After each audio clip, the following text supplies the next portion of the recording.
भाभी का बुर्का पहनकर भाई को खौफनाक मौत दे दी। नमस्कार दोस्तों, मैं हूं संतोष आर्या। आज मैं आपको एक ऐसे आशिक की कहानी सुनाने जा रहा हूं जो अपनी भाभी के इश्क में इस कदर पागल हो गया कि वो रात में बुर्का पहनकर अपने बड़े भाई के कमरे में घुस गया और गहरी नींद में सोए हुए भाई का गला रेत कर भाग गया। फिर मैं ऐसे पकड़ के जब ऐसे कर रहा हूँ तो देख रहा हूँ कि ये हिस्सा है ही नहीं, ये नहीं है। पकड़े जाने के बाद इस लड़के ने पुलिस वालों को हत्या की जो वजह बताई, वो सुनकर पुलिस वाले भी शर्मा गए। आखिर क्या है ये पूरा मामला? आखिर कैसे 2 मिनट के मजे के चक्कर में भाई भाई का दुश्मन बन गया? ये पूरी कहानी आपको विस्तार से सुनाऊंगा, इसीलिए वीडियो को अंत तक जरूर देखें, क्योंकि वीडियो के आखिर में आपको गहरे ज्ञान के समंदर में गोते लगाने का अवसर प्राप्त होता है।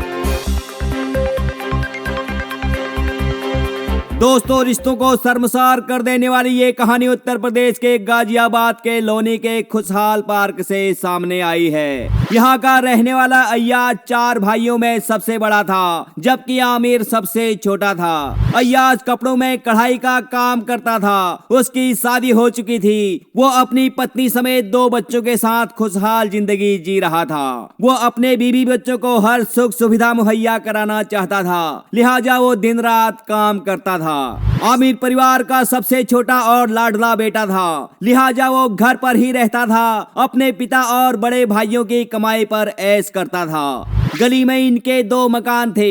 एक मकान में 2 भाई और माता पिता रहते थे, जबकि दूसरे मकान में अय्याज के बीवी बच्चे और छोटा भाई आमिर रहता था। परिवार में सब कुछ एक नंबर चल रहा था, लेकिन एक रात को कुछ ऐसा हुआ जो नहीं होना चाहिए था। दरअसल रात के 12 बजे आमिर सपने में जन्नत की सैर करने लगा। उसे बड़ा सुकून महसूस हो रहा था, बहुत आनंद आ रहा था। तभी अचानक उसकी नींद खुली तो उसने देखा भाभी सजरा खातून बगल में लेटी हुई थी और उसके नाजुक अंगों को बड़े प्यार से सहला रही थी। ये देखकर आमिर को कुछ समझ नहीं आया। वो बोला, भाभी जान आप ये क्या कर रही हो? तो सजरा खातून नाराज होते हुए बोली, भाभी का इतना भी हक नहीं बनता है क्या?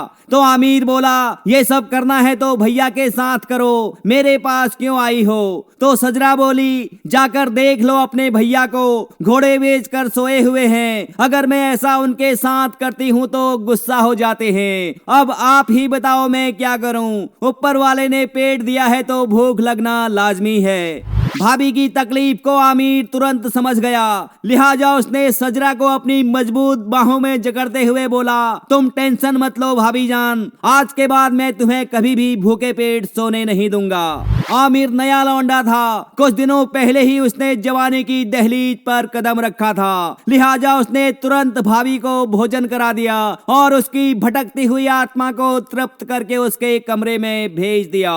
इसके बाद ये सिलसिला लगातार चलता रहा। ऐसा करते करते 4 महीने बीत गए थे। भाभी देवर ने मिलकर अपने पैतृक मकान को पूरी तरह से ओयो रूम में तब्दील कर दिया था। इस बात की अय्याज बेचारे को कानो कान खबर तक नहीं थी, लेकिन इन 4 महीनों में उसे कुछ बदला बदला सा महसूस हो रहा था, क्योंकि देवर ने कार्यभार संभाल लिया तो सजरा ने रात में पति को परेशान करना बंद कर दिया था। ये देखकर अय्याज सोचने लगा, आखिर मेरी पत्नी को क्या हो गया है? जो पत्नी मुझे रात भर तंग करती थी, अब उसी पत्नी को मुझसे कोई मतलब नहीं है। और जो भाई मेरे साथ दोस्त की तरह रहता था, अब वो भाई मुझसे नजरें चुरा रहा है। पत्नी और भाई का बदला हुआ रूप देखकर अय्याज के दिमाग में शक ने जन्म ले लिया, लिहाजा अब वो दोनों पर नजर रखने लगा। एक दिन वो अचानक बिना किसी को बताए काम से छुट्टी लेकर घर आ गया, तो उसने पत्नी और छोटे भाई को दिन दहाड़े एकसठ बासठ करते हुए देख लिया।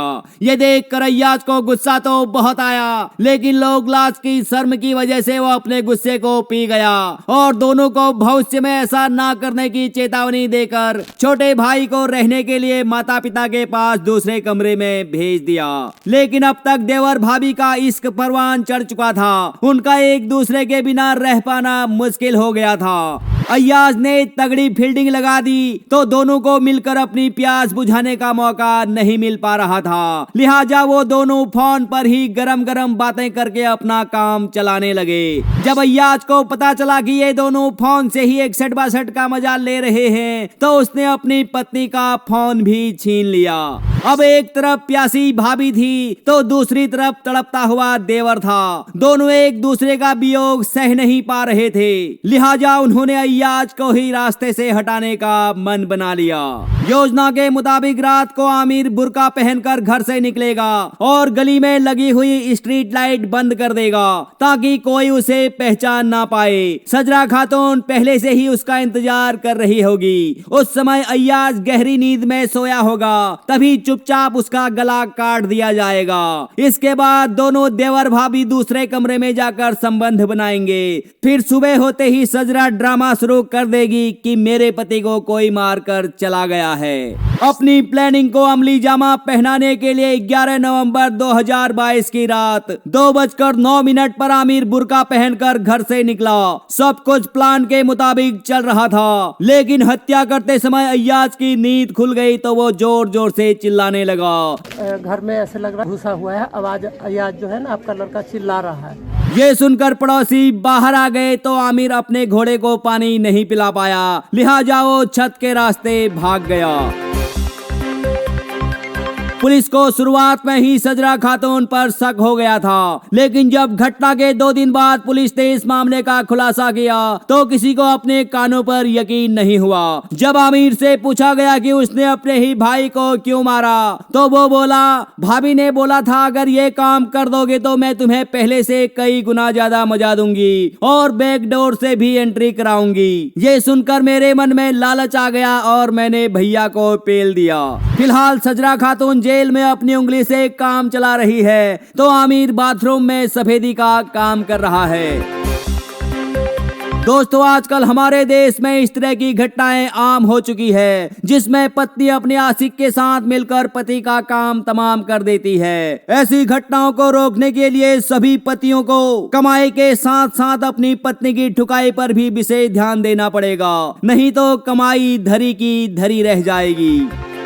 फिलहाल मैं मिलता हूँ आपसे कल रात 8 बजे ऐसे ही किसी धमाकेदार क्राइम न्यूज के साथ। तब तक के लिए सावधान रहें, सुरक्षित रहें और पति पत्नी के सिवा किसी और के साथ 61-62 ना करें। धन्यवाद।